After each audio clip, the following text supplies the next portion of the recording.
Congratulations, आज गाना live in song release हुआ है, बहुत इनोवेटिव है, बहुत अलग है। आप हमेशा जो करते हैं हमेशा एक अलग होता है, एक एज होती है उसमें, एक सोशल मैसेज होता है। So music with a social message, what do you have to say? देखिए, म्यूज़िक एक बहुत ही पावरफुल मीडियम है और विश्व भर में and from time immemorial music is not just use for entertainment but for some kind of edutainment and infotainment. अर्थात music को लेकर हम बड़े बड़े मैसेजेस लोगों तक पहुंचा सकते हैं और ये हमने पहले भी किया है। अगर आपको याद होगा कि हमें कान्स में ग्रॉ प्री ग्लास लाइन से नवाजा गया था because we had use music to for Yashraj films to create a band of transgenders. हिजड़ों का एक बैंड हमने बनाया था जिससे हमने कहा था कि लोग इंक्लूसिव रहें और मर्द औरत या जो हिजड़ा कम्युनिटी वाले हैं सब साथ में रहें। वैसे ही आज हम इस गाने के द्वारा लोगों तक ये बताना चाह रहे हैं कि दो लोग अगर एक दूसरे से मोहब्बत करते हैं और अगर एक छत के नीचे साथ में रहना चाहते हैं without getting married then it's perfectly okay. इसमें कोई बहुत बड़ा बतंगड़ बनाने की बात नहीं है because at the end of the day in a relationship love and respect are paramount. तो उसमें कोई मतलब नहीं है कि शादी की मोहर लगाए जाए तो ही उसको एक लेजिटिमेट रिलेशनशिप माना जाए। 2022 में वक्त बदल चुका है और रिलेशनशिप्स की भाषा परिभाषा बदलती जा रही है और मैं अति प्रसन्न हूँ कि जब मैं ये कॉन्सेप्ट लेकर सारेगामा के पास गया जिन्होंने 70 साल से ऐसे गाने किए हैं कि 100 साल पहले मुझे तुमसे प्यार था, आज भी है, कल भी रहेगा, जन्म जन्म का साथ हो। तो उनके जो मैनेजिंग डायरेक्टर हैं विक्रम मेहरा साहब, वो बहुत ही रिसेप्टिव थे और उनकी ये विजनरी जो एक पोजीशन थी उसको मैं बारंबार सलाम करता हूँ कि उन्होंने ये जो लिव इन गाना जिसके लिव इन रिलेशनशिप जिसके ऊपर गाने बनाने के लिए उन्होंने अनुमति दी, क्योंकि इस पर कभी कोई गाना पूरे विश्व में नहीं बना है। और मैं बारंबार सलाम करना चाहूँगा जावेद अख्तर साहब को भी, who is of course are living legend, जिन्होंने ये गाना लिखने के लिए हाँ कह दिया, क्योंकि मुझे लगा कि शायद वो कहेंगे कि नहीं नहीं I don't endorse that. But you know all when great minds like Vikram Mehra, Javed Akhtar साहब and then vocalists like Mohit Chauhan and Nikita Gandhi come together, I think some magic happens and this is what has happened with this track.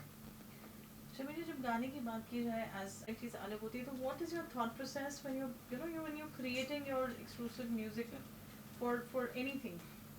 देखिए, non film music में हमारे पास एक licence होता है कि हम कोई भी गाना बना सकते हैं, क्योंकि वो फिल्म के किसी ब्रीफ से ड्रिवन नहीं होता है कि फिल्म के कोई एक कंस्ट्रक्ट के हिसाब से गाना नहीं बनता है।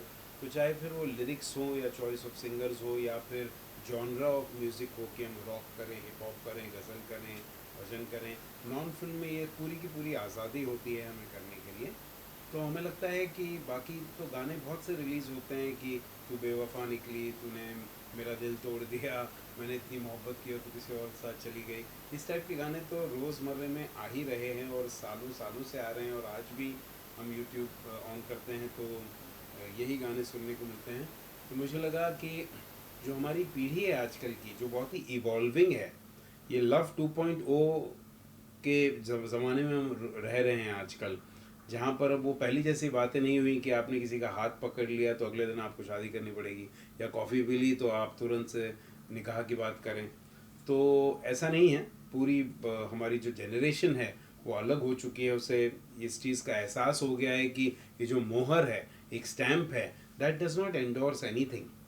तो जावेद साहब ने बहुत ब्यूटीफुल लिखा है कि तुमको जब है मुझसे मोहब्बत और मुझको जब है तुमसे मोहब्बत, तो इन रिश्तों को क्या कहलाएं और इस मोहर की क्या है ज़रूरत। तो बहुत ही ब्यूटीफुली कैप्चर किया है उन्होंने अपने पंक्तियों में। और ये आजकल के सभी बच्चों के, यंग यूथ के जहन में है। यही बात है दिल में तुम्हारे, यही बात है दिल में मेरे, कि शादी के दो बोल हों या शुभ विवाह के साथों फेरे, ये सारे कच्चे धागे हैं, पल में टूटते हैं ये घेरे, यही बात है दिल में तुम्हारे, यही बात है दिल में मेरे। When I'm in love with you and you're in love with me, I respect you, you respect me, then we can start living. इससे मैं ये चाहता हूँ कि हमारे जो बिल्डिंग्स और सोसाइटीज़ के मेंबर्स जो हैं, जो कि आप जानते हैं बहुत बार लिव इन कपल्स को जगह नहीं देते हैं रेंट पे, मैं उनको जागरूक करना चाहता हूँ कि ये एकदम गलत है कि आप केवल तभी देंगे जब उनके पास शादी का मोहर होगा। शादी का मोहर होने के बाद भी सर कटौवल होती हैं, लड़ाइयाँ होती हैं, तो वो मुझे नहीं लगता है कि सही धारणा है। और अगर हम इन गानों के द्वारा कुछ लोगों की मानसिकता को भी चेंज कर पाएँ तो हमें लगेगा that we have achieved success. चूँकि ये कॉन्सेप्ट मैंने ही लाया था, मेरा ही कॉन्सेप्ट था और मेरे ही जहन में था कि हम ये जो नई चीज़ें हो रही हैं मोहब्बत में आजकल, उस पे कुछ गाने बनाएं। तो मैं खुद बहुत ही एक्साइटेड था कि मुझे ये करना है। जब कोई आपसे कहता है कोई गाना बनाने के लिए, तो वो जो बात आपसे कहता है अगर आपको रेजोनेट होती है तो आप दिल लगा के बनाते हैं, और नहीं तो आप ऐसे ही बनाते हैं। तो ये चूँकि मेरे खुद के जहन से निकली हुई, बिल्कुल बहुत ज़्यादा लर्नेड नहीं हूँ और मैं बहुत ऐसा सोचता नहीं हूँ कि इस गाने बनाने के लिए क्या साइंस होना चाहिए। मुझे लगता है कंपोजिंग एक आमद होती है ऊपर वाले की। ऊपर वाला जब हमें आशीर्वाद देता है तो अपने आप चीज़ आ जाती है, इसमें कोई कंस्ट्रक्शन मेथोडोलॉजी नहीं है। तो जब मैं लिरिक्स पढ़ता हूँ तो मेरे जहन में सबसे पहली जो भी ट्यून आती है मैं उसी को फिक्स करता हूँ। And that's why I am just a natural composer, I am not a very structured composer. So जो भी लिरिक्स पढ़कर जो भी इंस्पिरेशन आती है वो जिस बहाव में ले जाती है वहीं रह जाती है। जाते जाते अपने फ्रेंड्स को क्या कुछ कहना चाहिए? वेल मैं सब म्यूज़िकल फैंस को ये कहना चाहूँगा कि एक तो ओरिजिनल म्यूज़िक सुनिए, काउंटरफीट प्रोडक्ट मत सुनिए। और जो आप रोज़मर्रे में आपको परोसा जा रहा है म्यूज़िक में वो तो आप सुनिए क्योंकि अगर आपको पसंद है। लेकिन जो नई बातें कही जा रही हैं, जैसे हमने लिव इन रिलेशनशिप पे हमारे गाने के थ्रू एक नई तर्ज, नई जॉनरा, नए लिरिक्स परोसे हैं, तो आप इसे ज़रूर चखिए because it may change the way you consume music. Thank you. Thank you. देखिए मेरा बहुत बड़ा सौभाग्य रहा है और ऊपर वाले की मेरे ऊपर बहुत बड़ी मेहरबानी रही है कि जितने भी लेजेंड्स हैं उनके साथ काम करने का मैं आज का एकमात्र कंपोज़र हूँ। जैसे कि लता जी, जो मुझे नहीं लगता हमारी ज़िंदगी से गई हैं, वो तो अभी भी हैं क्योंकि हमारी दिनचर्या ही उनके गाने सुनकर शुरू होती है और दिन भी ख़त्म होता है उनके गाने सुनते सुनते।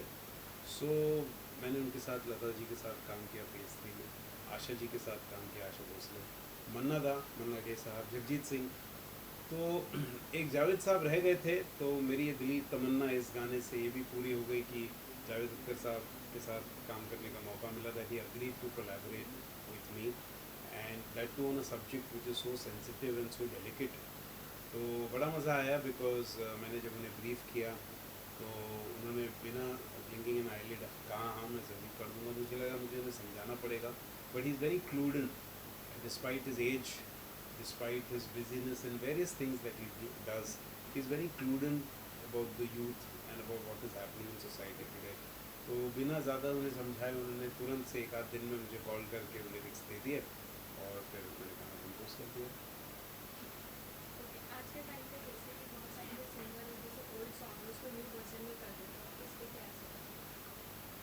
देखिए रीमेक्स मैं पर्सनली बहुत करता नहीं हूँ, मैंने हार्डली इक्के दुक्के किए हैं।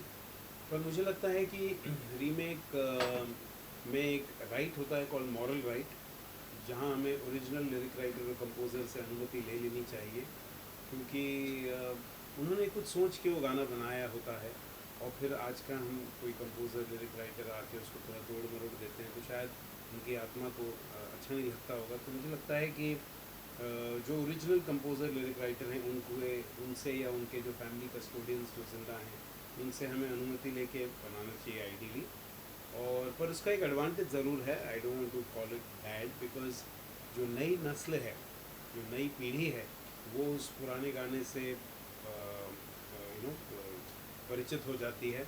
Because the new sounds that the new composers and lyric writers bring in, the new music producers bring in, उससे नए जो बच्चे हैं उन्हें भी वो पुरानी तर्जें, पुराने गाने फिर से एक बार पता चलने लगते हैं। तो I think it has its own advantages and disadvantages. Okay, जाते जाते अपने फ्रेंड्स को